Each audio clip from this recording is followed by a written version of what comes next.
Olá, meu amigo, tudo bem com você? Seja bem-vindo mais uma vez em nosso canal. Deixe aí o seu like, faça também a sua inscrição e também, amigo, compartilhe esse vídeo com os seus amigos, ok? Eu gostaria hoje de iniciar o tema fazendo uma pergunta para você. Sábado cerimonial é um fato ou uma ficção? E aí, o que você acha? Gostaria de aprender? Então, vem comigo. Eu quero começar o estudo de hoje na segunda carta do apóstolo Pedro, no capítulo 3, a partir do verso 14. Por que eu quero começar usando a carta de Pedro? Infelizmente, hoje, há um grupo de pessoas que estudam as cartas de Paulo, não compreendem e acaba deturpando as Sagradas Escrituras. Olha o que diz o apóstolo Pedro a respeito disso. Acompanhe comigo. Segunda carta de Pedro, capítulo 3, verso 14 adiante. Por essa razão, pois, amados, esperando essas coisas, empenhai-vos por seres achados por ele em paz, sem mácula e irrepreensíveis. E tende por salvação a longanimidade de nosso Senhor, como igualmente o nosso amado irmão Paulo vos escreveu, segundo a sabedoria que lhe foi dada. Ao falar acerca destes assuntos, como de fato costuma fazer em todas as suas epístolas, nas quais há certas coisas difíceis de entender, que os ignorantes e instáveis deturpam, como deturpam também as demais escrituras para a própria destruição deles. Pedro, ao estudar as cartas de Paulo, ele teve dificuldades. E ele foi sincero, tem partes que eu não consigo entender aquilo que Paulo escreveu. Ele teve humildade, ele teve sinceridade em dizer que não entendia. Ele não deturpou, ele não torceu a palavra de Deus, pelo contrário, ele abriu o coração. Mas, infelizmente, muitos utilizam-se das cartas de Paulo para dizer que Deus mudou a lei, que Deus mudou o sábado, que a lei caducou na cruz. Utilizam-se de textos fora de contexto, em especial a cartas de Paulo, para sustentar uma heresia, um erro doutrinário. E eu quero apresentar para você justamente esses erros doutrinários. Em Filipenses, Paulo fala um pouco a respeito disso, mas em Colossenses, no capítulo 2, é um dos textos mais usados para dizer que o sábado foi mudado. Então abra comigo a sua Bíblia agora, em Colossenses, no capítulo 2, no verso 16 e 17. Colossenses, capítulo 2, os versos 16 e 17. Ok? Ninguém, pois, vos julgue por causa da comida, por causa da bebida, dia de festa, lua nova ou sábados. Porque tudo isso tem sido sombra das coisas que haviam de vir. Porém, o corpo é de Cristo. Paulo começa dizendo, e ele começa falando aqui sobre julgamento. Ninguém, pois, vos julgue por causa da comida. Ninguém, pois, vos julgue por causa da bebida, ou por dia de festa, ou lua nova, ou por causa dos sábados. Porque tudo isso aqui tem sido sombras de coisas futuras. Mas não se esqueça que tudo culmina ou fecha no corpo de Cristo. Então vamos fazer uma pergunta para o texto. A primeira pergunta: os 10 mandamentos têm alguma coisa a ver com comida? Sim ou não? Veja os 10 mandamentos. Vamos recapitulá-los? O primeiro: não terás outros deuses diante de mim. Tem alguma coisa a ver com comida? O segundo: não farás para ti imagem de escultura. Tem alguma coisa a ver com comida? O terceiro: não tomarás o nome do Senhor teu Deus em vão. Tem alguma coisa a ver com comida? O quarto: lembra-te do dia de sábado. Tem alguma coisa a ver? O quinto: honra teu pai e tua mãe. O sexto: não matarás. O sétimo: não adulterarás. O oitavo: não furtarás. O nono: não dirás falso testemunho. E o 10º: não cobiçarás. Tem alguma coisa a ver com comida? Tem alguma coisa a ver com bebida? Tem alguma coisa a ver com festas? Tem alguma coisa a ver com lua nova? E por fim, tem alguma coisa a ver com os sábados? Aí sim, pastor. E eu digo que não. O sábado, quando ele é apresentado como quarto dia de guarda, ou o quarto dia que é a guarda, o memorial da criação, ele é trabalhado no singular. Quando você encontra sábado no plural, o apóstolo Paulo, ele está utilizando-se de uma linguagem cerimonial. O capítulo 2 de Colossenses, Paulo ele está falando de um problema que os judeus não entendiam, que o cerimonialismo havia sido crucificado com Cristo. Que cerimonialismo é esse? Era aquilo que tinha a ver com alimentação, mas que tipo de alimentação? Era a alimentação que envolvia o santuário, um cerimonialismo, um rito. Paulo não está dizendo aqui que você pode comer carne de porco, que você pode comer coisas imundas. Aqui ele não está trabalhando com a lei dietética.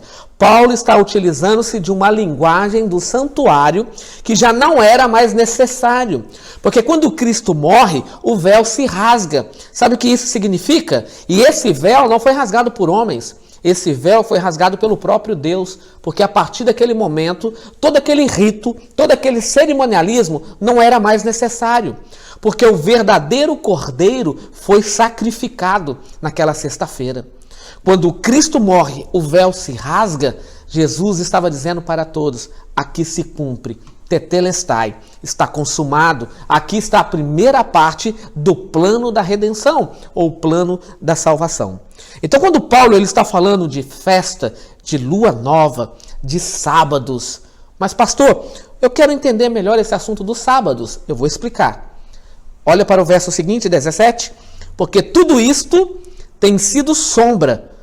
O sábado do quarto mandamento, ele é sombra ou realidade?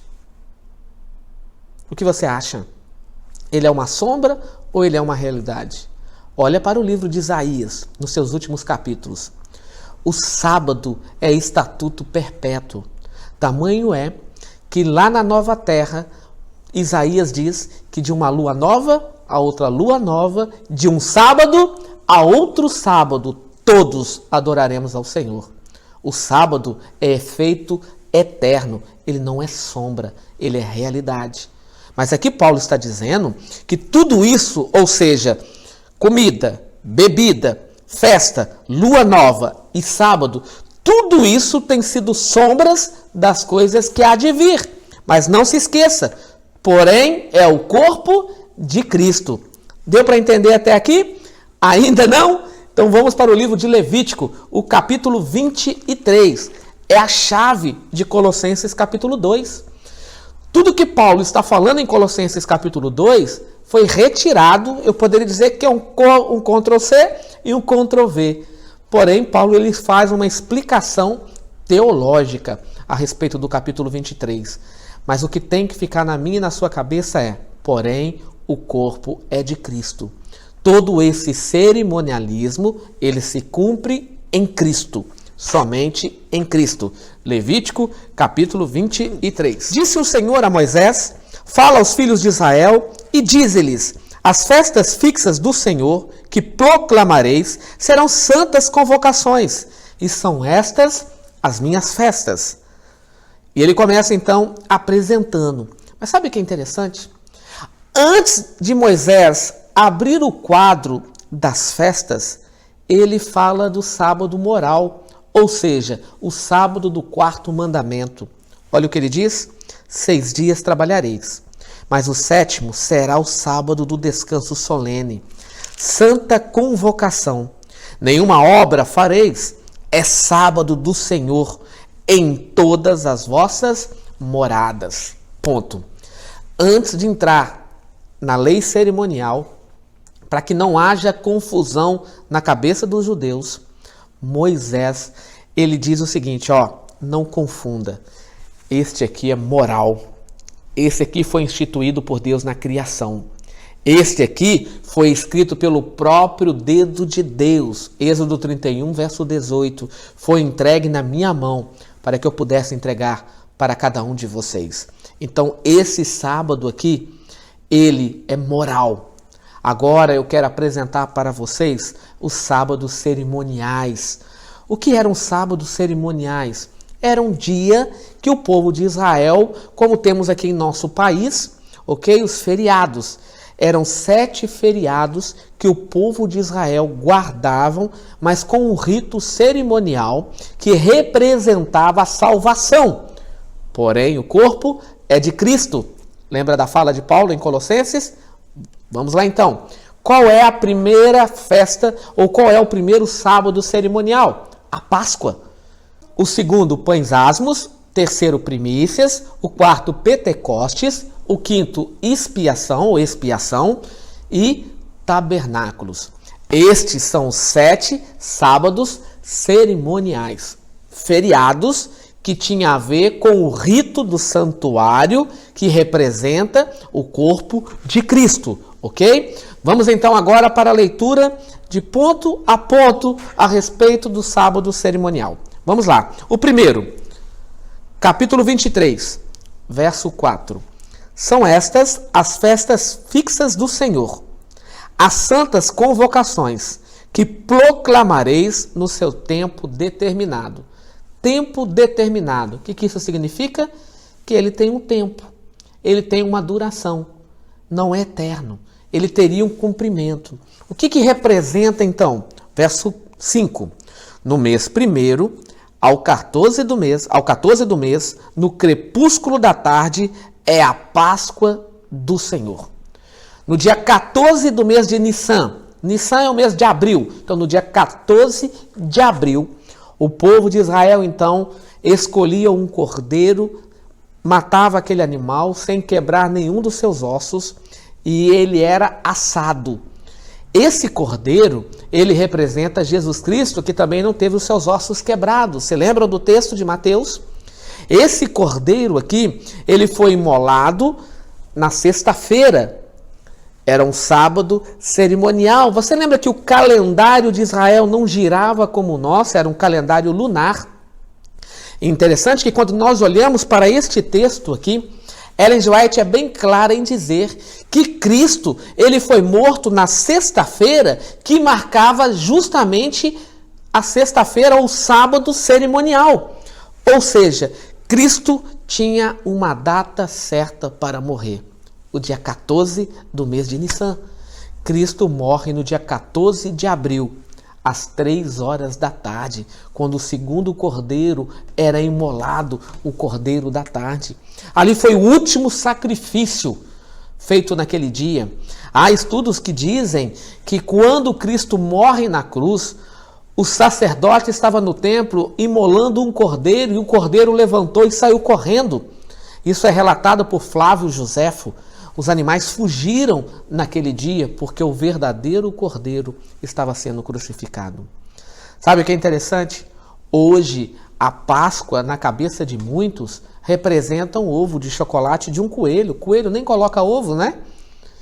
Da onde surgiu isso? E sabemos que isso vem de um paganismo, tirando o verdadeiro foco, que a Páscoa ela tem um animal. E esse animal é representado por um cordeiro que representa Jesus Cristo, uma linguagem cerimonial para o sacrifício de Jesus Cristo. O cordeiro aqui, quando ele morre na cruz, ele nos liberta do pecado e nos garante a entrada nas mansões celestiais. Então, para o povo de Israel, a Páscoa representava libertação do Egito, libertação da escravidão. Para mim e para você, a Páscoa representa a libertação do pecado, libertação deste mundo e a vitória em Cristo Jesus. É isso que representa a Páscoa. Infelizmente, hoje, estamos tão acostumados e adaptados ao paganismo que muitas vezes não entendemos o real sentido deste sábado cerimonial chamado de Páscoa. E a palavra Páscoa vem do hebraico Pessah, que significa passar por cima. O que significa essa expressão? Lembra, no dia 14 de abril, o povo de Israel estava saindo, se preparando para sair. Mas antes, o que aconteceu? A última praga foi derramada, a morte dos primogênitos. E o anjo da morte só não passaria na casa daqueles que estavam selados com o sangue do cordeiro. Então, quando o anjo da morte passou e ele encontrava nos umbrais das portas o sangue do cordeiro, ele passava por cima, o Pessah. Isso significa a Páscoa, passar por cima. Fomos libertos da morte em Cristo Jesus. Amém? Este sábado se cumpre na cruz. E Paulo fala isso na sua carta aos Coríntios, o verdadeiro Cordeiro Pascual, Jesus Cristo. E o segundo sábado cerimonial? O segundo sábado cerimonial, ele aparece no verso 6. E aos 15 dias deste mês é a festa dos pães asmos do Senhor. 7 dias comereis pães asmos. 7 dias comendo pães asmos. O que representa isso? Este pão ele não tinha fermento, esse pão ele não tinha açúcar, era colocado ervas amargas na massa desse pão. E quando eles comiam o pão, eles estavam entendendo que sofreram perseguições, foram massacrados, passaram momentos amargos, 400 anos vivendo como escravo. E agora eles comemoram a libertação. Mas eles não poderiam esquecer que um dia eles viveram como escravos. Aqui representa a decepção. Quando eles comiam aquele pão, entendiam o amargo que eles haviam vivido. E na época dos discípulos, o que representa os pães asmos? Quando o cordeiro morre na sexta, como você acha que ficou o coração dos discípulos no sábado? Imagine, Cristo morre na sexta-feira, 3 horas da tarde. Como foi o sábado dos discípulos? Você acha que foi um sábado abençoado ou um dia amargo? Esse amargo aqui, ele tem uma conotação dupla. Representa o passado, os 400 anos de cativeiro, mas representa o amargo, a decepção no coração dos discípulos, porque o cordeiro havia sido sacrificado. Eles não entendiam ainda o plano da redenção de maneira completa. E aí surge então o terceiro sábado cerimonial, verso 9 e 11. Disse mais o Senhor a Moisés: fala aos filhos de Israel e dize-lhes: quando entrares na terra que vos dou e cegares a sua messe, então trareis um molho das primícias das vossas messes ao sacerdote. Este moverá o molho perante o Senhor, para que sejais aceitos. No dia imediato ao sábado, o sacerdote o moverá. O moverá no dia em que moveres o molho. Oferecereis também um cordeiro sem defeito de 1 ano em holocausto ao Senhor. Esse sábado cerimonial aqui, ele é conhecido como a primícia, o sábado das primícias. Vamos primeiramente pelo sentido do passado. O cordeiro morreu na sexta. No sábado, uma grande decepção. Mas no domingo o povo de Israel saiu bem cedo. E eles então colhiam a sua primeira colheita, levavam para o sumo sacerdote no templo, e ele então agora balançava perante o Senhor, e o Senhor aceitava a morte do cordeiro, e ali era a bênção de Deus então sobre a sua colheita. O que representa agora a pós-morte de Cristo? Lembra quando Cristo ressuscitou? A primeira pessoa que o viu foi Maria, e Maria o segurava bem forte e ele dizia: Maria, não me detenhas, porque ainda não subi ao Pai. Mas Jesus não havia morrido na sexta, no sábado ele ficou na sepultura, no domingo ele ressuscita, e Maria então agora o segura, ele disse: não me detenhas, porque eu ainda não subi ao Pai. Percebe? Ele ainda não havia subido ao Pai, e ele então disse: vá, fala para os discípulos que eu ressuscitei, e nós temos um local marcado para nos encontrarmos. Jesus então sobe aos céus, e aí o salmista Davi, no Salmo 24, ele teve essa visão. Ele então canta esta visão dizendo assim: levantai, ó portais, para que entre o Rei da Glória. E o outro coro de anjos dizia: mas quem é este, o Rei da Glória? E novamente um grupo de anjos cantavam: levantai, ó portais, para que entre o Rei da Glória.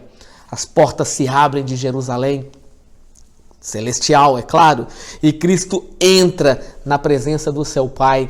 Há um silêncio agora entre os anjos. Cristo, então, ele mostra as suas feridas, e o Pai, então, aceita a morte do Cordeiro, ele aceita a morte de Cristo no meu e no seu lugar. E Cristo, então, agora diz: Pai, eu venci. E quando eu levantei da sepultura, e quando eu disse: eu sou a vida e a ressurreição, aqueles que estiverem mortos ouvirão a minha voz e terão vida. Pai, quando eu ressuscitei, um grupo de pessoas também ressuscitaram comigo. São as primícias da minha vitória sobre a morte. Mateus capítulo 27 diz que um grupo de pessoas ressuscitaram juntamente com Jesus Cristo na ressurreição do Filho de Deus. E Jesus então ele desce novamente em terra e ele passa agora 40 dias com seus discípulos no cenáculo. E ali é como se fosse uma recuperação. Ele começa a explicar agora tudo novamente para os discípulos o que eles precisavam fazer. Quando completou-se 40 dias após a ressurreição de Cristo, ele então convida os discípulos até o Monte das Oliveiras. Isso está em Atos capítulo 1, ou o último capítulo do Evangelho de Lucas. Ele despede então ali dos seus discípulos e ele então volta aos céus. É a ascensão de Cristo. O que acontece agora? Os discípulos entram dentro do cenáculo e eles começam agora a orar. Eles começam a confessar os seus pecados. Eles pedem a Deus para que tire a incredulidade do coração deles. Tiraram a diferença que havia entre eles. E eles então agora entenderam que precisavam do Espírito Santo. E como Deus já havia prometido que derramaria o Espírito Santo sobre a vida deles, 10 dias depois da ascensão de Cristo aos céus, os discípulos receberam o batismo do Espírito Santo. Sabe qual é este sábado cerimonial? É o Pentecostes. Sabe o que significa a palavra Pentecostes? Depois de 50. Depois de 50 dias. Depois que o Cordeiro foi morto. Depois que o Cordeiro ressuscitou. Ele sobe ao Pai. O seu sacrifício é aceito. Ele retorna. Ele fica 40 dias com seus discípulos. Depois você conta mais 10 dias que eles ficaram no cenáculo orando, eles recebem então o batismo do Espírito Santo, o Pentecostes prometido do Antigo Testamento. Percebe como que o sábado cerimonial, pouco a pouco, vão se cumprindo em Cristo, na fala de Paulo, porém o corpo é de Cristo. Então o primeiro sábado, a Páscoa, é o cordeiro que é imolado, os pães asmos, a decepção pela morte do cordeiro, as primícias, a ressurreição de Cristo, e um grupo de pessoas ressuscitam as primícias, a vitória de Cristo sobre a morte. O quarto sábado, o Pentecostes. Agora Deus está dando uma munição para a igreja, dons. Ele concede o poder do Espírito Santo para que a igreja pudesse prosperar, para que a igreja pudesse trabalhar para a honra e glória de Deus. Amém? Mas agora vem o quinto sábado cerimonial. E o quinto sábado cerimonial, ele está no verso 14. E ele aparece assim: fala aos filhos de Israel dizendo, no mês 7º do primeiro mês, tereis descanso solene, memorial, com sonidos de trombetas, santa convocação. Nenhuma obra servil fareis, mas trareis oferta queimadas ao Senhor. É o sábado das trombetas, esse sábado cerimonial. Trombetas eram tocadas, era Deus dizendo, ó, se preparem, porque eu vou vir para julgar vocês. Se preparem. São as mesmas que aparecem em Apocalipse, capítulo 7, capítulo 8, capítulo 9, 10 e 11. As trombetas que foram tocadas. Este sábado cerimonial, na realidade, eram preâmbulos que Deus estava anunciando para o povo de Israel que chegaria um dia que ele julgaria essa terra. E isso acontecia de ano a ano. Havia um dia específico, era chamado como Yom Kippur, o dia da expiação. Eu tenho que entender que há um significado duplo aqui também, nesse sábado cerimonial. Como assim, pastor? Vamos lá entender, vamos entender então. Deus mandava o sacerdote tocar o shofar, a trombeta.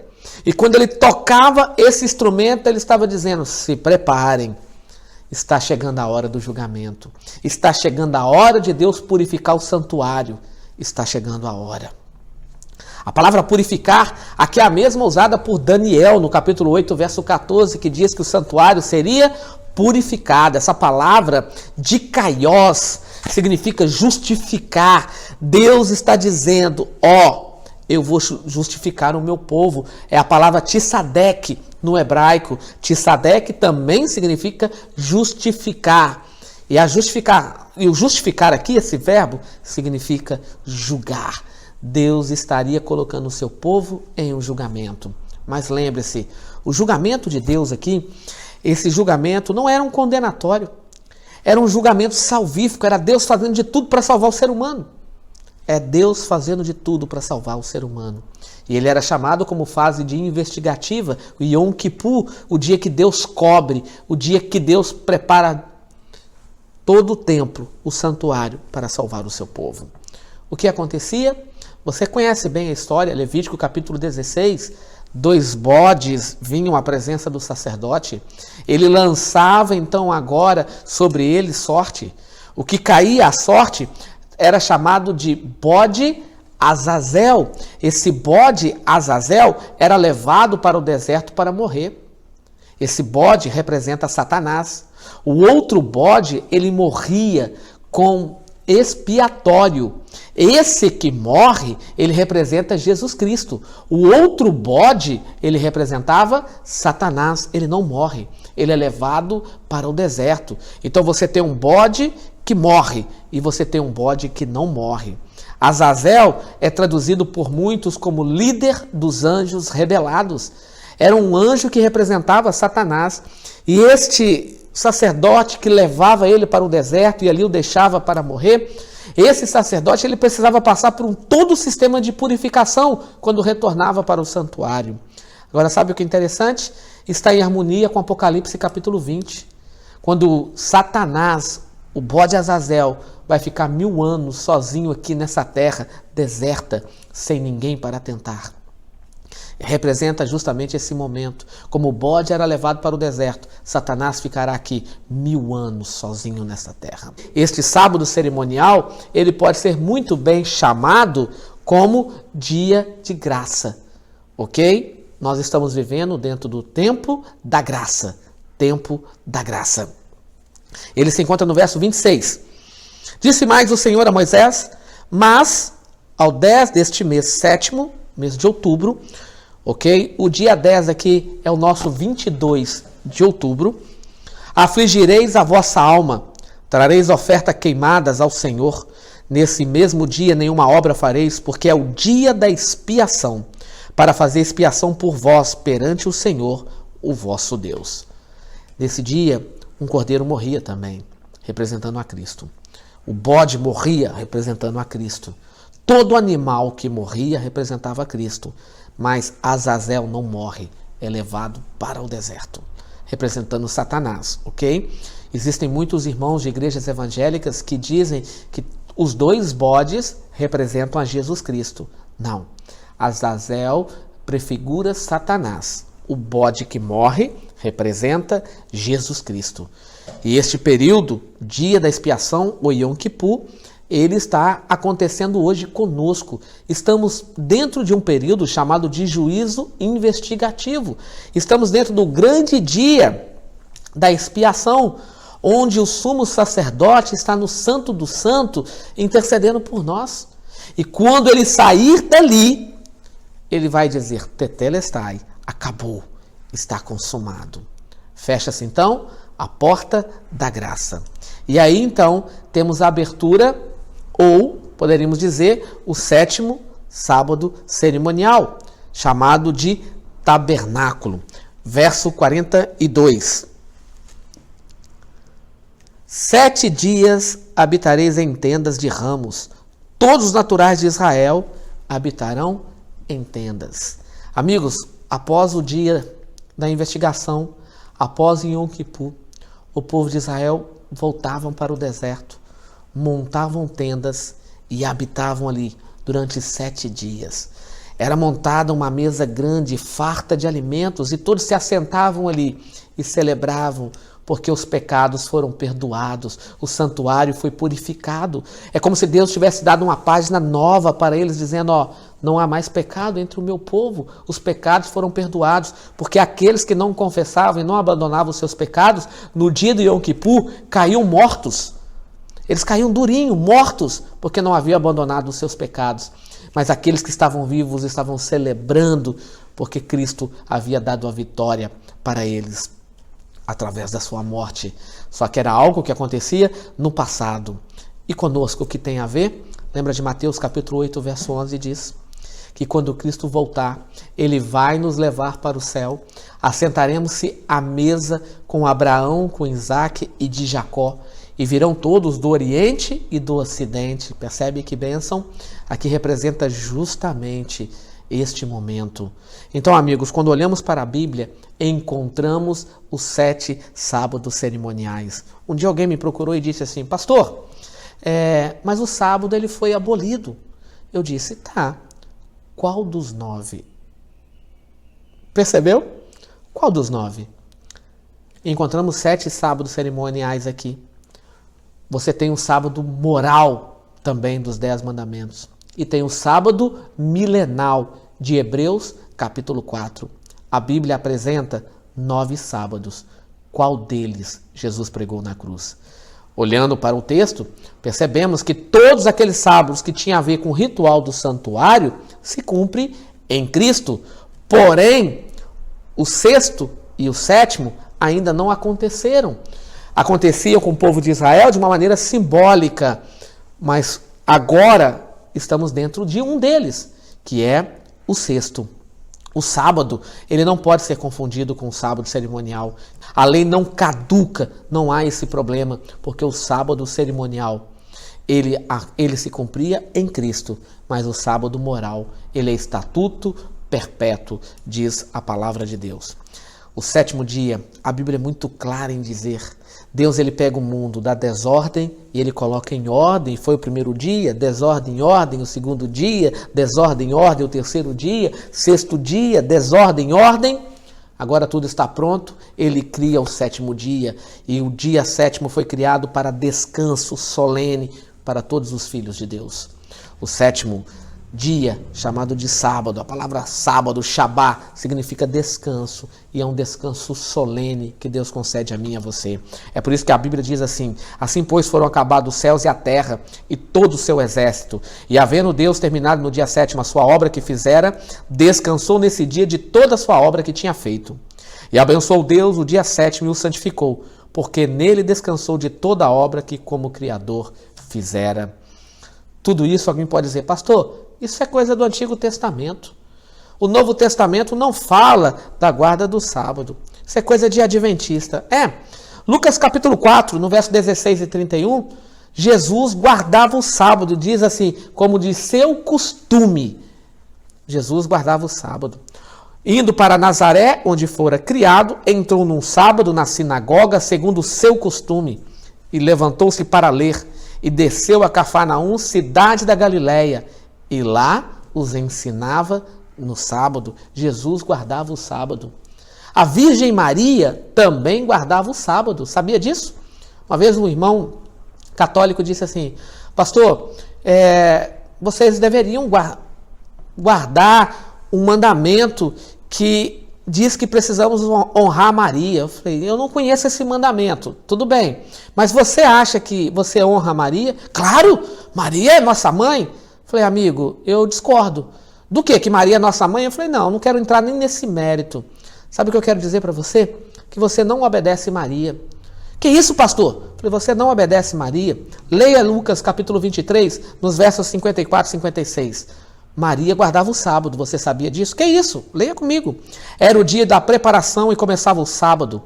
As mulheres que tinham vindo da Galileia com Jesus, seguindo, viram o túmulo e como o corpo ali fora depositado.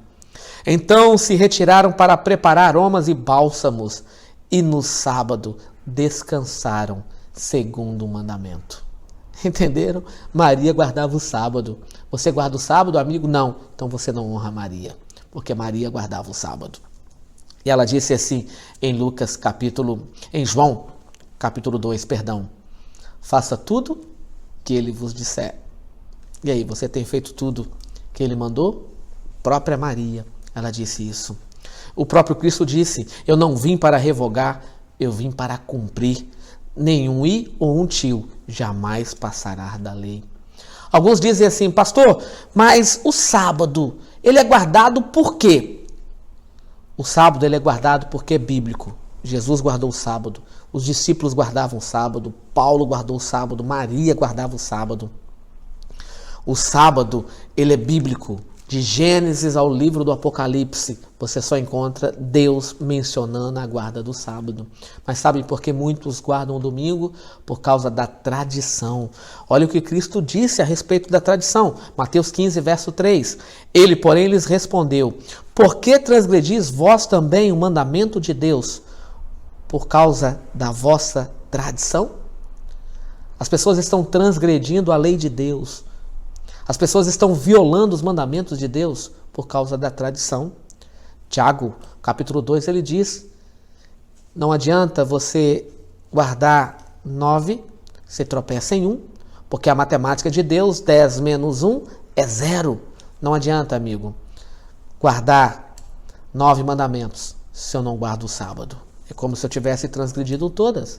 Olha, ele continua, respondeu-lhe: bem profetizou Isaías a respeito de vós, hipócritas, como está escrito: este povo honra-me com os lábios, mas o seu coração está longe de mim, e em vão me adoram, ensinando doutrinas que são preceitos de homens. Outros podem dizer assim: mas pastor, a maioria hoje guardam o domingo. Ok, vamos nesse lado então, maioria ou minoria? Quem entrou na arca de Noé? A maioria ou a minoria? Será que toda a massa tinha razão dizendo que Noé era louco? Os discípulos eram a maioria ou a minoria? O povo de Israel, quem entrou na terra prometida? A maioria ou a minoria? E aí? Você está com a maioria ou com a minoria? Até então você não tinha conhecimento que existem 7 sábados cerimoniais? Agora você tem. Você não tinha conhecimento que existe um sábado moral? Agora você tem.